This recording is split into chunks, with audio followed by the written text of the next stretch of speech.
Bismillahirrahmanirrahim. Para jamaah sekalian, hafidhani wa hafidhakumullah. Kali ini insyaallah kita akan membahas lanjutan kajian kita dari kitab At-Tadhkirah karya Al-Imam Syamsuddin Muhammad ibn Ahmad ibn Abi Bakar Al-Ansari Al-Qurtubi rahimahullah rahmatan wasi'atan. Qala al-musannif rahimahullahu ta'ala wa nafa'ana bi'ulumihi fid dharaini amin. Bismillahirrahmanirrahim. As-salis, adapun yang ketiga dari pembahasan kita sebelumnya tentang tiga hal kata para ulama yang dengannya hati yang keras bisa menjadi lunak. Yang pertama sudah kita bahas di ini kemarin pembahasan di kuliah subuh Sabtu ya, jadi ibu-ibu jadi belum tahu ya. Jadi saya ulang biar ibu-ibu tahu. Jadi yang pertama kata para ulama supaya hati kita lunak dengan cara hadir di majelis ilmu kayak kita sekarang ini. Hadir di majelis ilmu. Yang kedua, kiat supaya kita ini dilunakkan hatinya oleh Allah adalah dengan memperbanyak menyebut dan mengingat mati. Itu dua itu sudah kita bahas. Kali ini yang ketiga, as-salis, yang ketiga.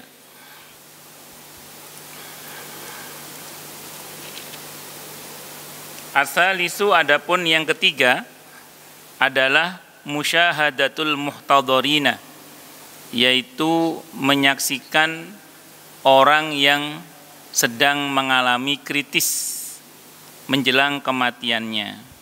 Jadi kalau ada dengar kabar orang naza' sakaratul maut, itu kalau kita tahu datang menghadiri proses kematiannya. Ini bagian dari yang dapat melunakkan hati. Fa inna fin nadhari ilal mayyiti wa musyahadati sakaratihi wa naza'atihi wa ta'ammuli suratihi ba'da mamatihi. Jadi sesungguhnya di dalam menyaksikan atau melihat kepada orang yang akan mati dan menghadiri proses sakaratul mautnya dan nazaknya, proses cabutnya nyawanya, wa ta'ammuli suratihi wa ba'da mamatihi, dan merenungkan bagaimana ekspresi wajahnya setelah kematiannya, ma yaqta'u 'anin nufusi ladzatiha, yaitu kematian itu adalah sesuatu yang dapat memutus jiwa dari kelezatan-kelezatannya. Karena orang kalau sudah mau mati, kelezatan-kelezatan nafsunya itu dicabut oleh Allah. Karena dalam hadis Sahih Muslim, orang itu tidak akan mati-mati sampai jatah rizkinya itu habis. Jadi orang itu tidak akan mati-mati sampai jatah rizkinya habis. Nah kalau sekarang Bapak Ibu sudah mulai banyak yang dikurangi, berarti kan sudah ada yang menghindari gula ya, gula putih. Sudah ada yang menghindari daging kambing. Sudah ada yang menghindari duren. Kalau semua yang dihindari itu kalau nggak kemakan, silakan dikirim ke blok IH nomor 9 itu. Masih masuk itu. Bercanda. Tapi ini seriusnya gini. Jadi singkat kata singkat cerita, kalau kita bicara tentang mulai dikurangi berarti apa? Berarti memang rezeki kita pelan-pelan mulai dikurangi. Nanti puncaknya menjelang kematian, biasanya yang pertama Allah ambil dari kita adalah unsur tanahnya. Jadi bawaannya pucet gitu. Nah, pucet itu. Unsur tanahnya diambil. Berikutnya yang diambil biasanya unsur apinya. Anyep. Jadi mulai dingin gitu. Terus unsur air diambil. Itu kalau unsur air diambil, sependek yang saya ketahui, semua orang yang akan mati mengalami haus. Maka setan itu datang menggoda orang yang mau mati itu dengan membawa air diantaranya. Karena setiap orang yang akan mati itu merasa haus. Itu unsur airnya diambil. Terakhir itu unsur udara yang diambil. Jadi masuk 3, keluar 2, masuk 1, nggak keluar lagi udah. Atau keluar nggak masuk lagi. Itu seperti itu. Jadi itu unsur udara. Itu yang terakhir diambil.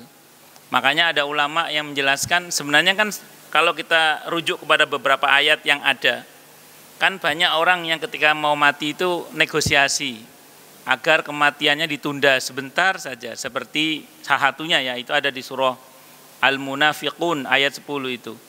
Laula akhartani ila ajalin qarib fa asaddaqa wa akum minas salihin. Ya Allah, andaikan kematian saya bisa ditunda sebentar saja, saya mau sedekah dan menjadi hamba-Mu yang soleh. Sebagian para ulama menjelaskan itu malaikat jawab, loh kamu kalau ditunda kematian kamu sebentar di dunia ini, kamu mau tinggal di mana? Izin tinggal kamu di dunia sudah habis. Kamu kan makan, butuh minum. Kamu mau makan apa, mau minum apa hidup di dunia? Sementara jatah makanan kamu sudah habis. Jatah minuman kamu juga sudah habis. Kamu hidup di dunia butuh bernafas.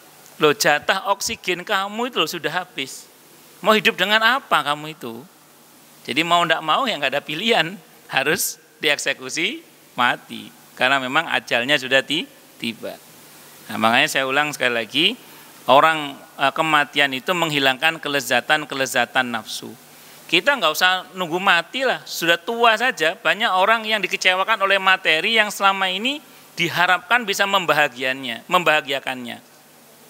Ya kan, mohon maaf, kaum hedonis, kaum yang kedonyan itu, yang orientasi hidupnya bukan akhirat tapi duniawi, itu banyak yang kecewa dengan materi yang mereka bangga-banggakan. Dengan materi yang dengannya dia berharap bisa terbahagiakan dengan materi itu, tidak usah nunggu mati, tua saja itu sudah mulai terkecewakan. Pakai AC, masuk angin, itu ada. Di sini enggak ada. Allahu Akbar. Nah, singkat kata, singkat cerita, pokoknya mati itu menghilangkan kelezatan nafsu. Itu seperti itu. Allahu Akbar. Ma yaqta'u 'anin nufusi ladzatiha. Allah wa yatridu 'anil qulubi masratiha, dan membuat hati itu gelisah untuk menjalani kematian itu. Jadi ya mohon maaf lah, fakta di lapangan sebagian orang takut mati, dan ini nggak boleh, penyakit ini. Ada yang bukan takut mati tapi merasa belum siap untuk menghadapi kematian. Nah ini beda tapi Bu, beda. Bedanya gimana? Gini bedanya. Kalau takut mati itu penyakit, tidak boleh dalam Islam. Karena khauf maut itu, takut mati itu penyakit. Kan Nabi mengkhawatirkan umatnya kena penyakit wahan. Wahan itu apa? Hubbud dunya wa karahiyatul maut.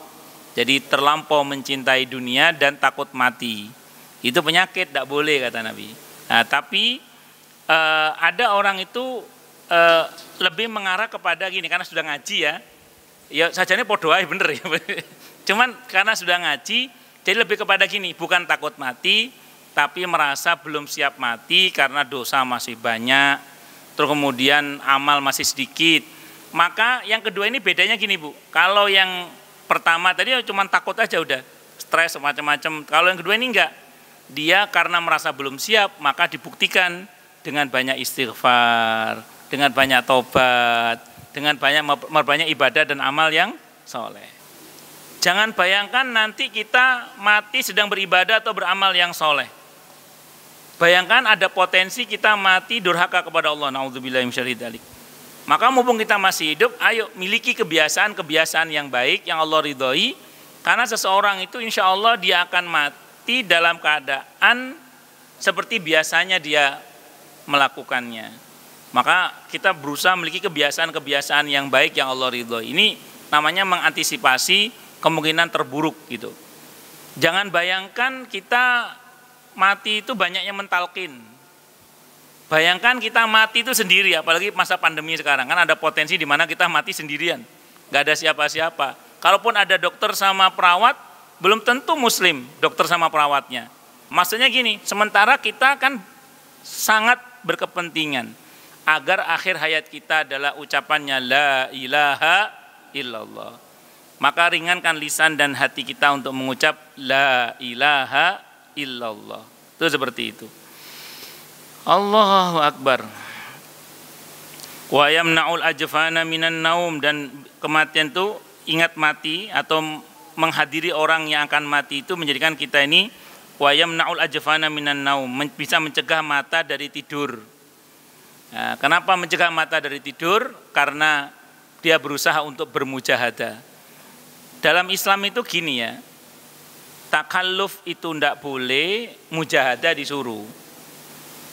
Ini babnya mata ya, mata yang ngantuk atau mata yang harus tidur dan seterusnya. Atau istirahat lah kalau bahasa kita. Takalluf tidak boleh. Takalluf itu apa? Membebani diri di luar kemampuan badan sehingga kemudian kita zalim pada badan kita. Itu tidak boleh. Namanya takalluf namanya itu. Kalau di hadis itu contohnya ketika Nabi masuk ke masjid, ada tiang, yang tiang itu ada talinya. Kata Nabi, "Aukamakal, ini tali apa?" kata Nabi. "Ini punya Zainab ya Rasulullah. Dia kalau salat malam, kalau ngantuk, dia ikat badannya di tiang itu." Kata Nabi, "Lepaskan, ini berlebihan. Kalau ngantuk tidur." Karena mata itu punya hak. Mata itu punya hak. Nah, itu namanya takalluf. Atau ada 3 orang sahabat Nabi itu yang datang kepada Siti Aisyah radhiyallahu anha menanyakan tentang bagaimana ibadahnya Nabi kita Muhammad sallallahu alaihi wasallam. Terus begitu diceritai oleh Siti Aisyah radhiyallahu anha bagaimana ibadahnya Nabi kita Muhammad sallallahu alaihi wasallam, kata 3 orang ini, "Kalau Nabi saja begitu, apalagi saya? Harus lebih lagi," kata 3 sahabat itu. Maka yang satu berkata, "Saya akan sholat malam terus dan tidak akan tidur." Yang satu ngomong, "Saya akan puasa terus dan tidak akan berbuka." Yang satu lagi ngomong, "Saya akan beribadah dan tidak akan menikah." Maka begitu pulang, Siti Aisyah radhiyallahu anha menyampaikan kepada Nabi kita Muhammad sallallahu alaihi wasallam tentang 3 orang tadi itu, dan Nabi bergegas mencari 3 orang itu. Dan Nabi bertanya, "Aukamakal, kalian kata dia yang berkata begini begini?" "Benar ya Rasulullah, lihat saya," kata Nabi.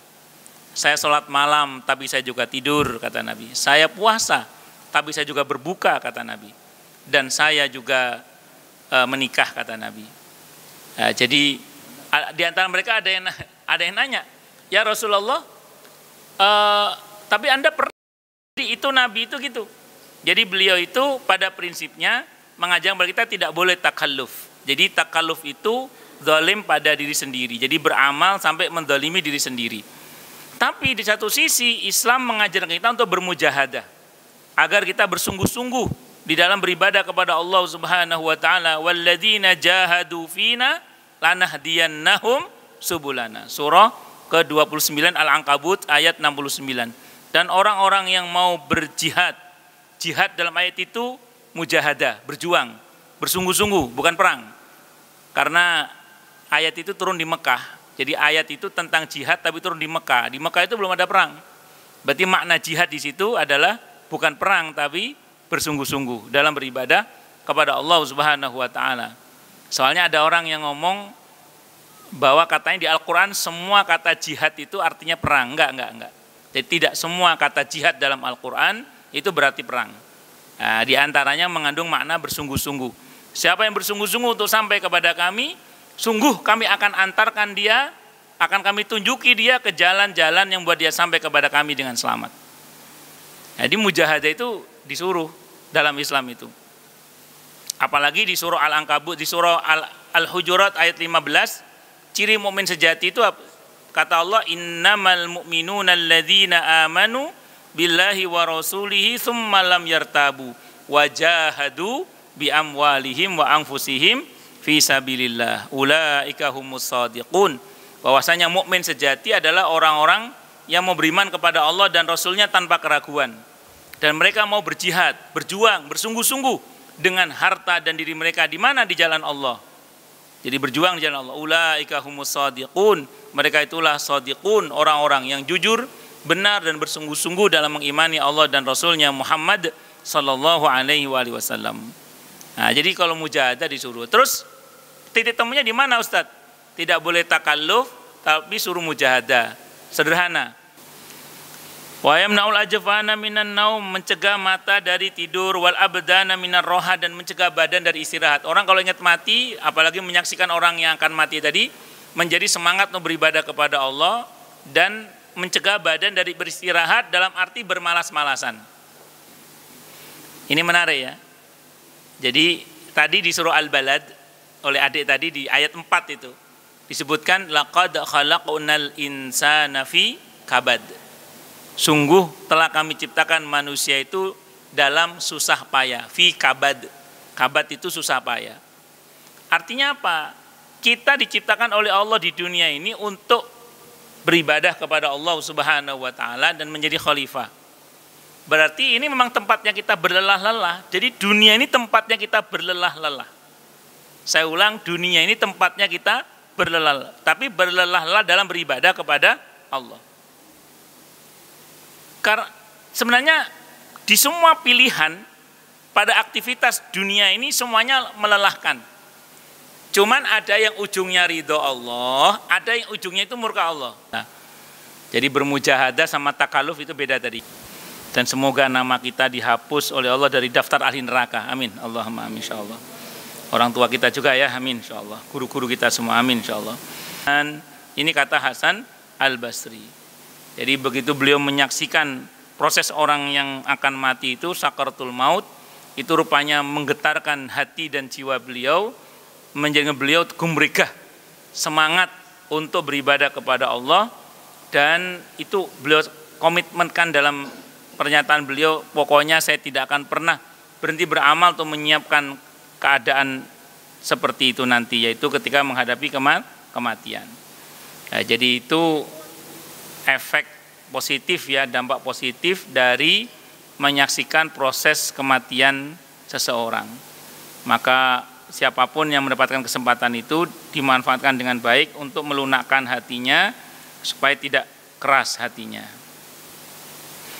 Fahadi salah satu umurin yang bagi liman qasa qalbuhu. Jadi ini merupakan 3 hal yang sepatutnya dilakukan oleh orang yang hatinya keras. Kerasnya hati kemarin sudah tahu ya sebabnya, karena ron. Ron itu nokta hitam yang menempel di hati karena perbuatan dosa yang kita lakukan. Seperti firman Allah dalam Al-Quran di surah Al-Mutaffifin ayat 14 itu. Kalla bal rona ala qulubihim. Kalla bal rona ala qulubihim.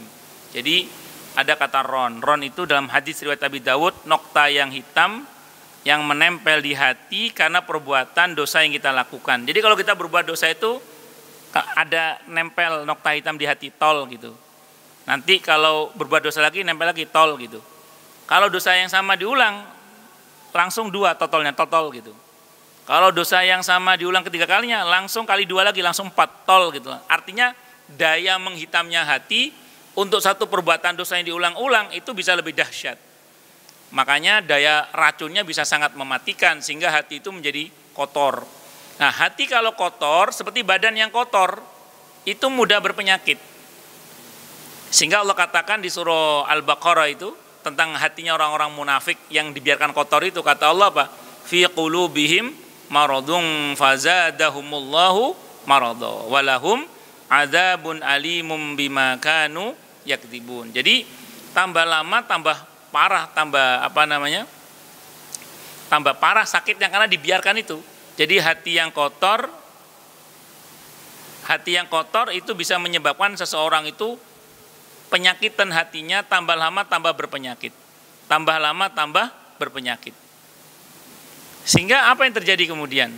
Kalau dibiarkan hati itu berpenyakit dan tambah lama tambah sakit dan dibiarkan, lama-lama hatinya itu menjadi sekarat.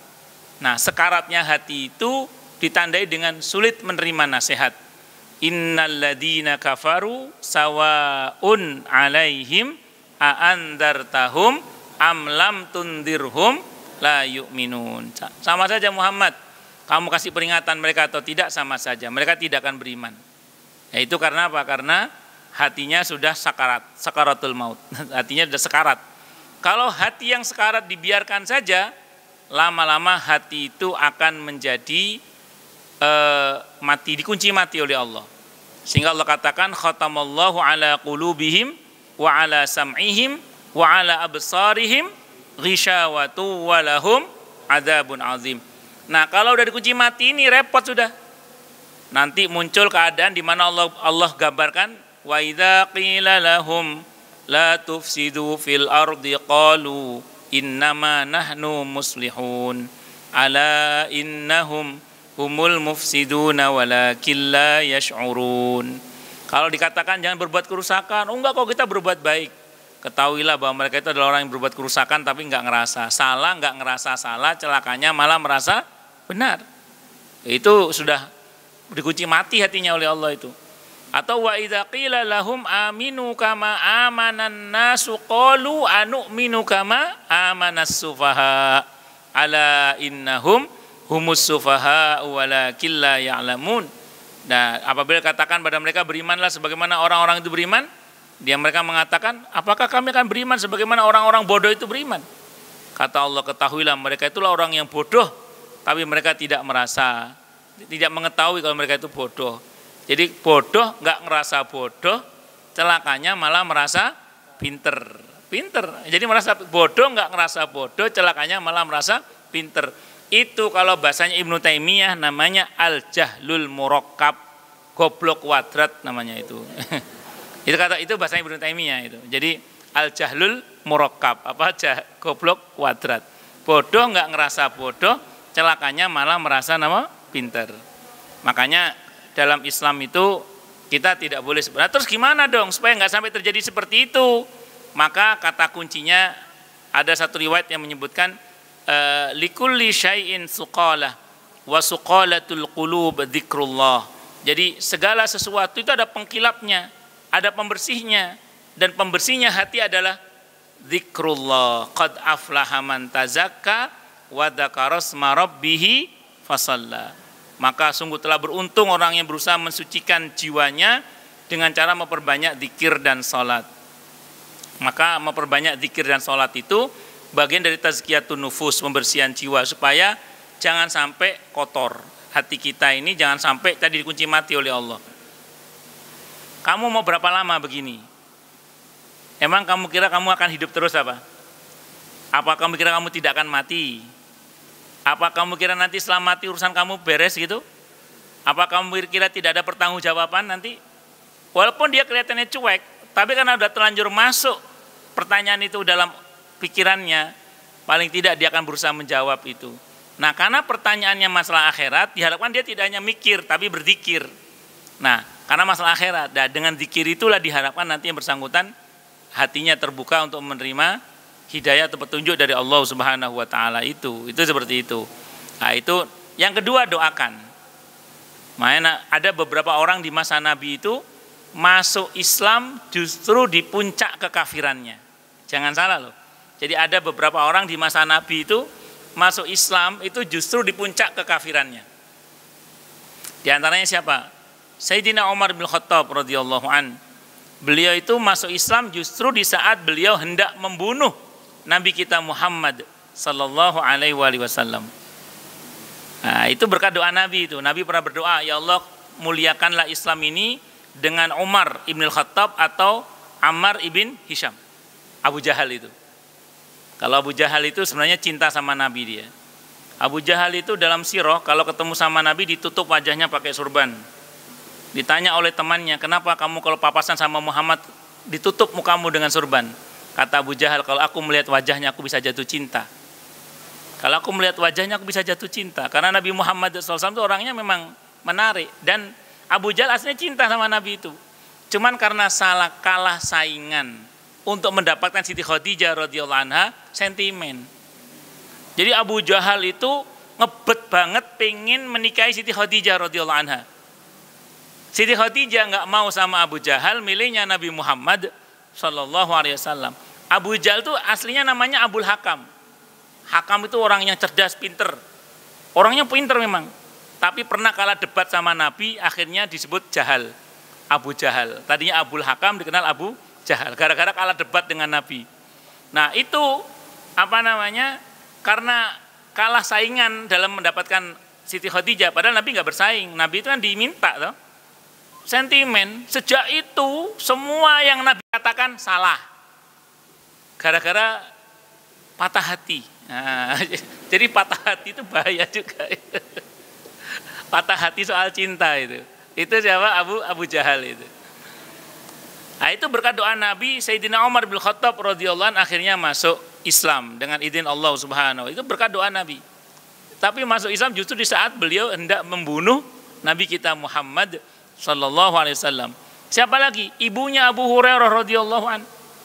Itu kalau ibu-ibu dan bapak-bapak baca dalam sirah bagaimana Abu Hurairah datang kepada Nabi kita Muhammad sallallahu alaihi wasallam, ummah ya Rasulullah, ibuku wahai Rasulullah, ada apa ibumu? Saya udah nggak tahan ya Rasulullah mendengar ibu saya tiap hari mencaci maki engkau wahai Rasulullah. Jadi ibunya Abu Hurairah itu sebelum masuk Islam setiap hari memaki-maki Rasulullah Muhammad sallallahu alaihi wasallam.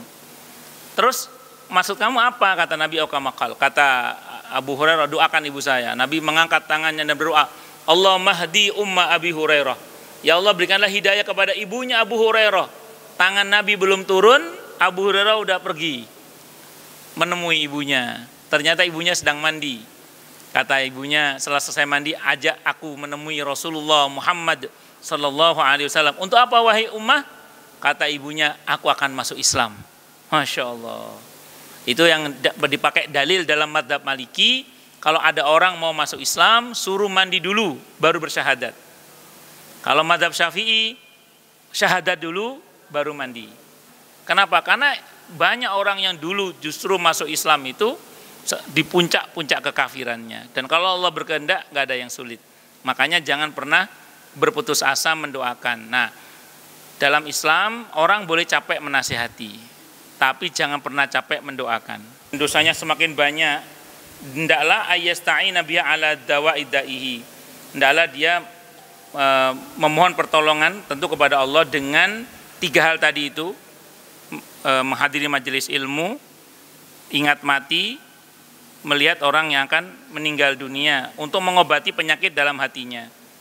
Wa yastasrihu biha ala fitani syaitan wa ighwaihi, dan juga dengannya dia minta tolong tentu kepada Allah agar selamat dari fitnahnya syaitan. Fa inin tafa'a biha fadak. Ya wis, dengan 3 itu bermanfaat, ya sudah, memang itulah obatnya memang. Tapi kalau nanti itu tidak cukup, ada dosis tambahannya.